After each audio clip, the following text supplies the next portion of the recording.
Bienvenue dans Chasse Passion. Nous vous emmenons à la chasse au gibier d'eau en 2 temps pour la passe de l'aube et du crépuscule.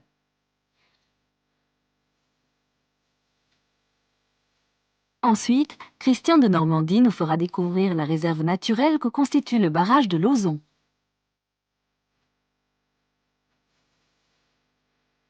Enfin, nous nous rendrons en Haute-Marne pour accompagner les amis de Montarmé dans le massif domanial d'Auberive.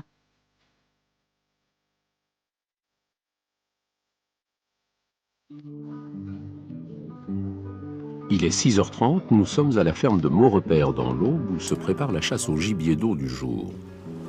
La chasse est répartie en 2 passes, à l'aube et au crépuscule, ce qui correspond au mouvement du gibier. Je vous souhaite la bienvenue à Maurepaire. Nous allons pratiquer comme d'habitude la passe au canard et surtout l'envol, parce que en ce moment malheureusement les retours de canard le matin sont très modestes. Donc on va aller se placer fusil déchargé, on respecte les consignes de sécurité, donc on se déplace fusil déchargé, on ne charge qu'une fois placé à l'étang. Pour ceux qui ne connaissent pas, nous avons des postes numérotés sous les arbres le long de l'étang. Je vous attribue un numéro de poste. Vous allez avoir la chance, puisque nous ne sommes pas nombreux, d'avoir chacun un poste en dur.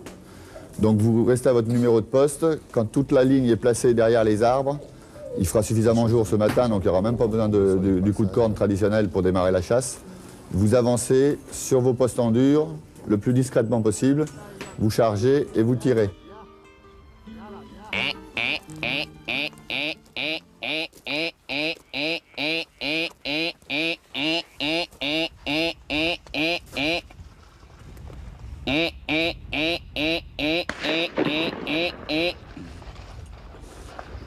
Là, c'est beaucoup de fous qui viennent de s'envoler. Rien derrière.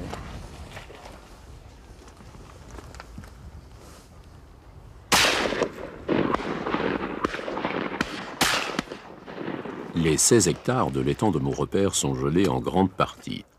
Mais Elliot, un jeune chien trop fougueux, se jette à l'eau quand même, ce qui va lui causer une grosse frayeur. Elliot restera bloqué dans un chenal gelé. Bon, je vais faire le tour plus loin pour essayer d'aller rechercher. Viens, Elliot!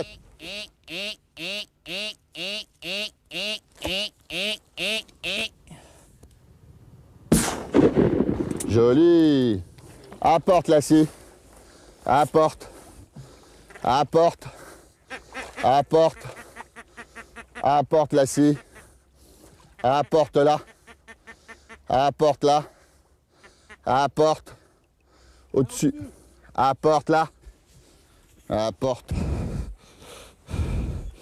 Donne la Lassie, donne, donne. C'est bien. Donne la Lassie, donne la Lassie. Bien. C'est bien. C'est bien. C'est un fou, quoi. Christian et Hervé de Normandie ont aménagé leur étang puisque leur chasse s'inscrit dans le cadre de la diversification de l'exploitation de Maurepaire. C'est pourquoi, malgré la résistance des canards appelants aux conditions climatiques, il faut les préserver de la prédation en leur permettant une nidification sûre. C'est des nids à canards là, qu'on a fait avec des bidons de 25 litres, qu'on a mis sur flotteur, ce qui permet donc aux cannes de venir couver dedans. Et le gros avantage, c'est que s'il y a des gros coups d'eau, l'étang peut prendre parfois 20 cm à 30 cm en une journée. Donc les canards qui font les cannes qui font des nids dans les roseaux, parfois les nids naturels se trouvent inondés, alors qu'avec ce système-là, le nid suit le niveau d'eau, et donc il y a moins de pertes, moins de risque de perte. Et en plus, on a fait les nids avec un système de petits rebats pour essayer qu'il y ait moins de risques de prédateurs qui viennent dans les nids. En moyenne, 2 à 3 lâchers d'aplants bagués par an suffisent à fixer le gibier sur l'étang. Les aplants sont dézélés et ne sont naturellement pas tirés. Mais le gibier est malin et se réfugie souvent dans le rond des aplants ou également le long des berges jonchées de roseaux qu'il faut alors battre. L'exercice est périlleux pour Lassie, la femelle labrador, car chaque pousse de roseau est prise par les glaces et risque de lui entailler les pattes.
Malheureusement, au moment où il s'y attend le moins, Christian aperçoit, fuyant vers le grand lac, les deux oies qu'il avait repérées il y a quelques jours.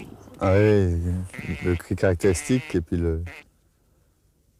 l'ampleur du vol. Je suis en train de voir si elles repartent pas au grand étang. Ah, elles vont aller au lac. Ah, paix. Bon, on va continuer l'approche.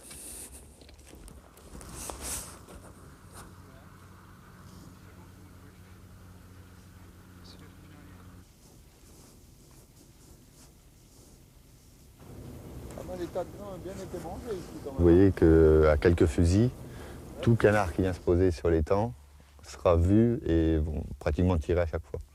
Alors que sur le grand étang, il est tellement grand que les canards peuvent arriver et se poser sans qu'on puisse les tirer. Et la deuxième chose, c'est qu'on est au sec, alors que dans le grand étang, si on veut pouvoir tirer les canards à la place du soir, il faut s'avancer en nappe, comme j'ai fait moi ce matin, avancer bien de chaque côté au milieu de l'eau. Et là, ils vont arriver dans notre dos, mais là, on ne peut pas les tirer parce qu'ils restent comme des balles et souvent très haut. Et normalement, ils font un tour, voire deux tours, quelquefois 3 tours avant de se poser. Et donc, nous, on les tire quand ils tournent.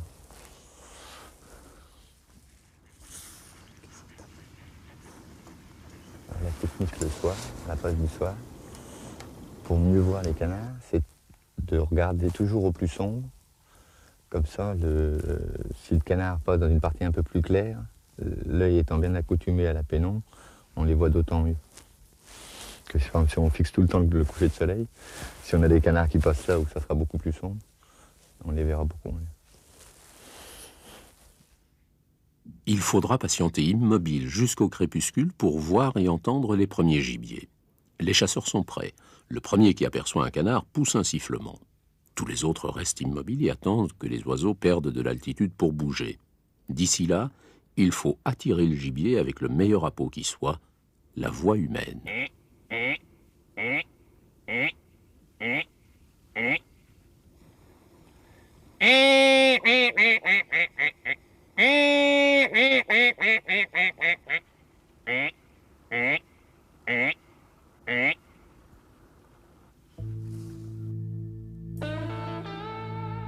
Christian de Normandie nous explique comment il a aménagé sa mare aux canards, où il accueille les copains d'abord.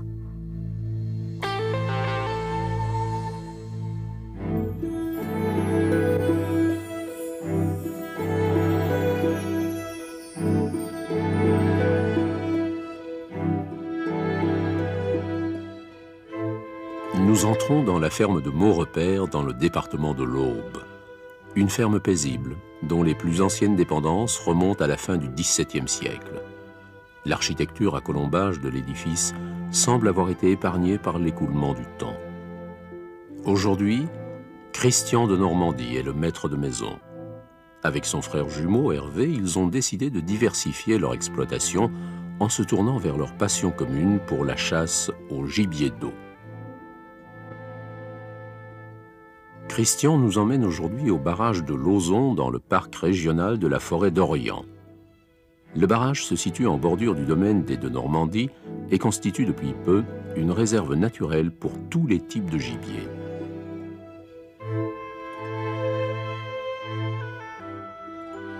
On se trouve dans le barrage réservoir Aube, qui s'appelle ici le bassin de Lauzon. C'est un lac qui sert à réguler le cours de la Seine et plus particulièrement à emmener de l'eau à la ville de Paris. Et donc en ce moment, nous sommes en position basse et commence à remplir à nouveau le barrage réservoir qui sera à son maximum milieu de l'été. Donc le principe, c'est de stocker de l'eau à la période hivernale. Donc on commence à être à la période où le bassin se remplit. Et au mois de juillet, donc milieu de l'été, à nouveau, le lac est plein et à nouveau, on commence à le revider pour envoyer de l'eau à Paris à la période où la ville manque d'eau. Nous avons démarré il y a 7 ans maintenant, en 1989, la première année, et uniquement la première année en chasse au gibier d'eau. Donc canard, bécassine, vanneau, éventuellement des oies, mais ça reste exceptionnel.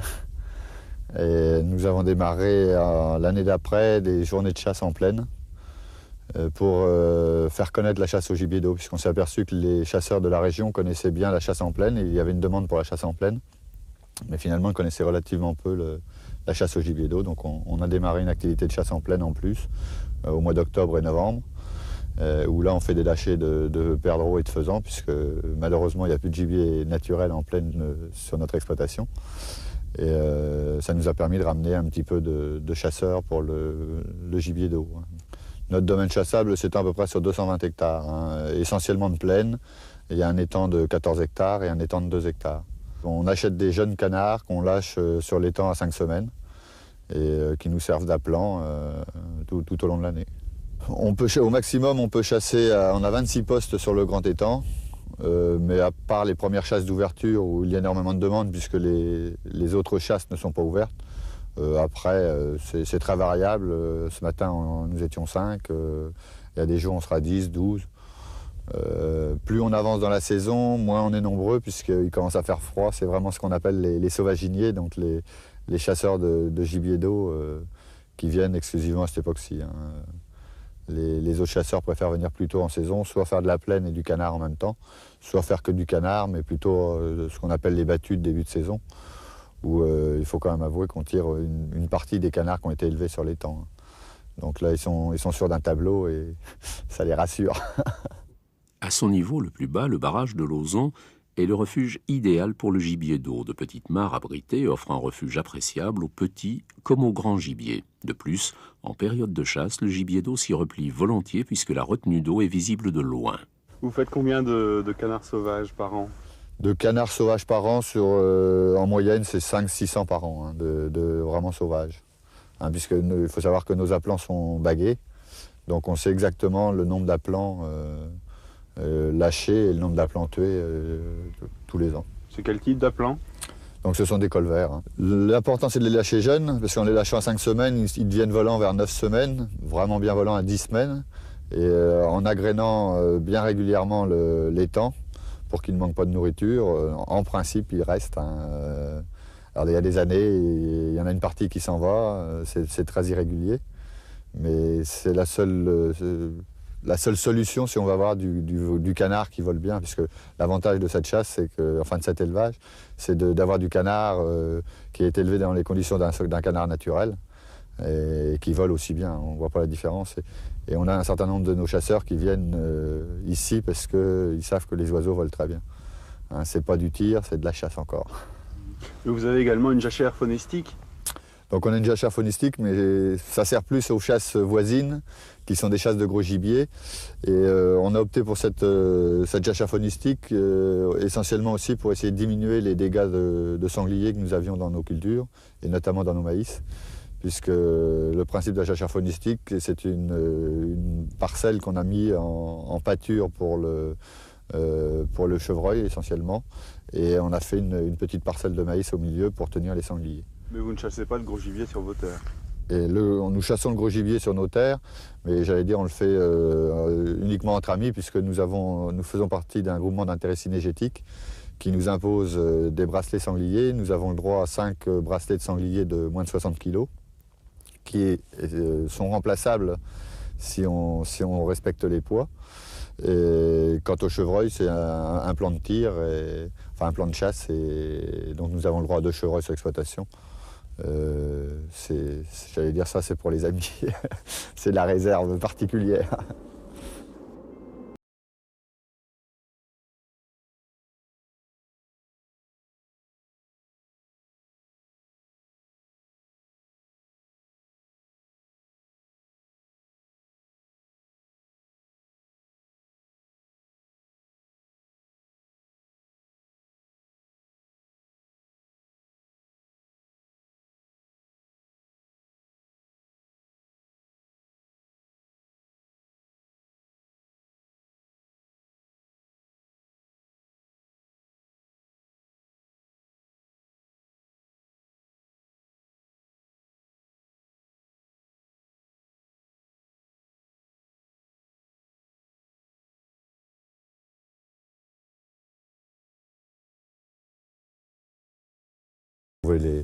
Les îles ne sont plus des îles, donc ils peuvent rejoindre les quelques bois qui restent au milieu.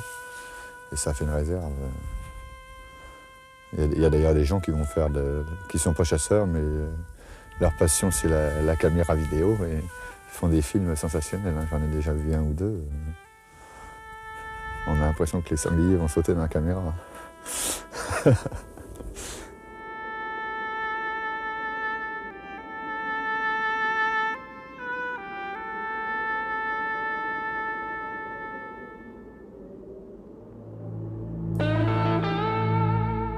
Avec Ghislain Carr, une journée de chasse est également une épreuve d'écoute de la forêt.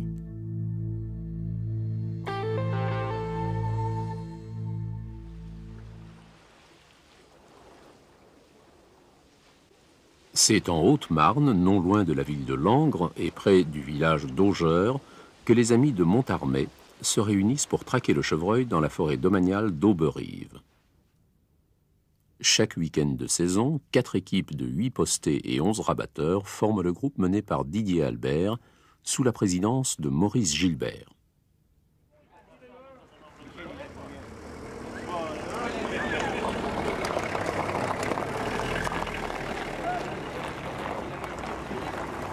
Sur le bois de chêne, personne contre Marmont. Tout le monde plaqué contre Maigrefontaine, hein, sur les champs. Eh bien d'accord, parce que ça pose des problèmes au niveau du gibier rentrant, on ne veut pas de problème avec ça. Hein. Donc, systématiquement, les gars, par rapport à leurs postes qui sont contre Marmont, ils vont tout droit, ils traversent le champ, ils vont contre Maigrefontaine. Tout le monde sera aligné contre Maigrefontaine, il n'y aura pas de problème. Au niveau de la Grand Charme, c'est le même principe. Personne de l'autre côté de la Grand Charme, tout le monde en face contre Maigrefontaine. Enfin, c'est sûr que c'est Maigrefontaine de l'autre côté aussi, mais personne au bois rentrant, côté salle. Tout le monde plaqué contre Maigrefontaine. Comme ça, il n'y aura aucun problème pour le tir. Bon, par contre, au niveau de la fin de track, bon, on s'aperçoit qu'éventuellement la fin de track, des fois, c'est pas toujours répété correctement, mais ça dépend des cornes, la grosseur des cornes et tout ça. Et il se passe un problème, c'est qu'éventuellement, au niveau de la fin de track, ça fin de track systématiquement à midi. Donc même si un gars était dans une combe et qu'il n'entend pas la fin de track, systématiquement à midi, ça sera la fin de track. Exceptionnellement, à 12 heures, s'il y avait un sanglier qui était au ferme avec des chiens, là, à ce moment-là, il y a un traqueur qui se déplacera spécialement pour ça, mais uniquement dans ces conditions-là. Donc à partir de 12 heures, c'est la fin de chasse. Les règles de sécurité sont bien connues de tous, mais néanmoins répétées. Après quoi, le groupe se divise pour se poster en fer à cheval autour de la parcelle. Désigné comme chef d'équipe, Ghislain Carr conduit ses hommes en silence.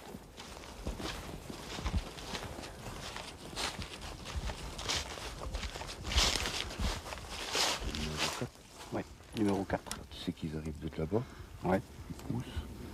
Alors tu fais attention là-bas, les sangliers. Et là aussi, il y a un 100 mètres d'arête. Ouais. Et tu fais un défilant aussi. Mais tu tires pas là. Interdiction de tirer dans la traque. Et des serres. D'accord. T'en tues pas. Une, deux, trois. Nous avons 4 équipes de postés. C'est-à-dire une équipe comprend 8 gars avec un chef d'équipe. Et les gars, on tire leur numéro au hasard et puis ils prennent un numéro et se postent là. C'est-à-dire ventre au bois et tirent le gibier quand ils rentrent derrière eux. Quand j'entends la traque, je me méfie 2 fois plus parce qu'on ne sait pas où va passer le gibier, s'il va passer à gauche, à droite ou venir droit dessus. Mais il est tellement malin qu'il faut vraiment faire attention. Et on va attendre, surtout, on saura le gibier qui va nous arriver dessus, c'est suivant les coups de corne des traqueurs qu'ils auront enlevés. C'est-à-dire, si on entend 2 coups, ça peut être un jeune infant. Ce qu'on appelle infant, c'est-à-dire c'est le petit de la biche. 3 coups, ça va être un chevreuil, l'annonce d'un chevreuil. 4 coups, ça va être l'annonce d'un sanglier. 5 coups, c'est l'annonce de la biche même. 6 coups, ça va être un daguet, c'est-à-dire c'est un jeune cerf qui n'a que 2 bois. Et après 7 coups, ça va être le cerf. Donc là, qui est reconnaissable parce qu'il a plusieurs andouillés sur andouillés. En l'absence ce matin du président de chasse, Christian se poste au milieu du massif pour écouter la chasse et mieux nous guider.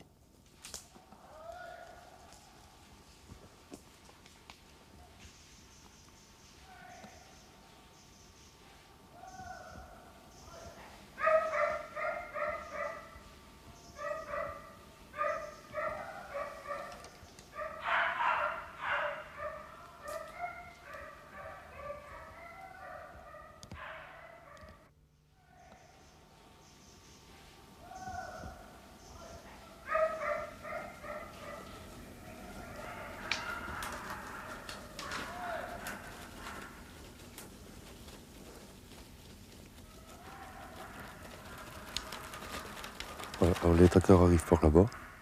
Hein, le gibier va se trouver bloqué par le bas de la rivière. Et théoriquement, il va longer le bas pour remonter sur le dessus là-haut. Alors je vais aller me poster un peu plus loin pour essayer de les voir. Là, je pense qu'on va certainement voir des sangliers, parce que là, nous avons des traces qui sont vraiment fraîches, qui sont de la nuit ou du matin. Ça, c'est spécial aux sangliers. Là, il y a la recherche des vers, des faines, des glands.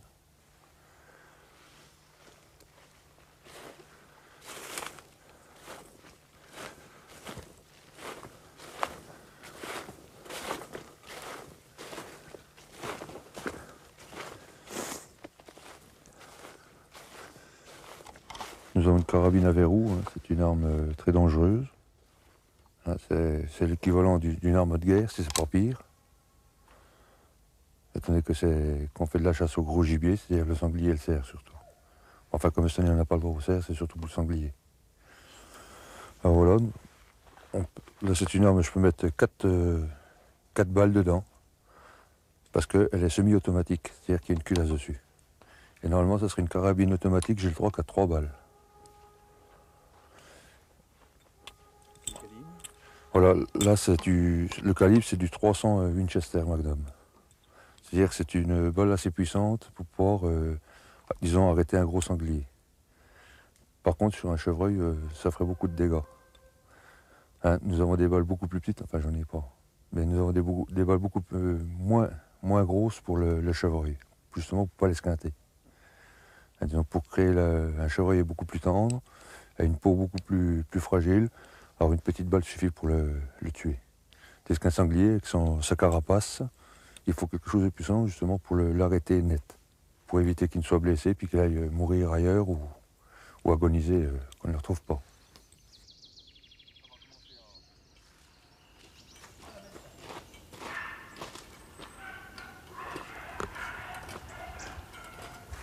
Ah, c'est la chalet qui vient là. Oh, c'est la chalet qui passe là.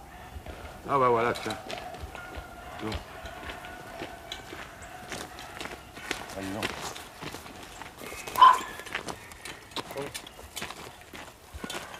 Mais ça.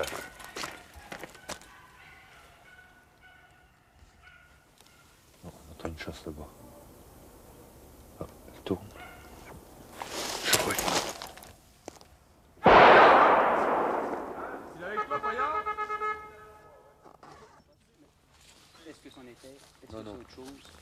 On a vu des chevreuils. Allez, dessus! Peut-être des chevreuils qui se... Bonjour, il y a plein de chevreuils. Peut-être des chevreuils qui se baladaient, mais j'entendais beaucoup passer. Le chevreuil fait bien sûr partie du plan de prélèvement que l'association de chasse s'est fixé avec la fédération départementale qui fournit les colliers de comptage. Non, celui-là qui va. C'est bon, quand j'ai vu, quand on l'a aperçu, j'ai chargé la culasse. Hein, comme j'avais 3 balles. Puis j'ai repoussé la culasse, mais je n'avais pas dans le canon. Comme ça, ça permet de réarmer aussitôt. Suivant l'analyse qu'il a pu faire de la chasse ce matin, Guillain donne maintenant ses conseils au chef traqueur pour une autre battue de l'après-midi.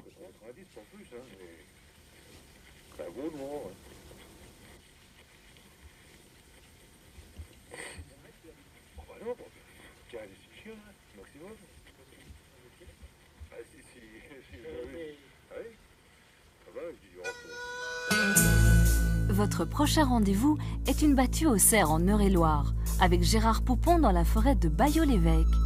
À bientôt dans Chasse Passion.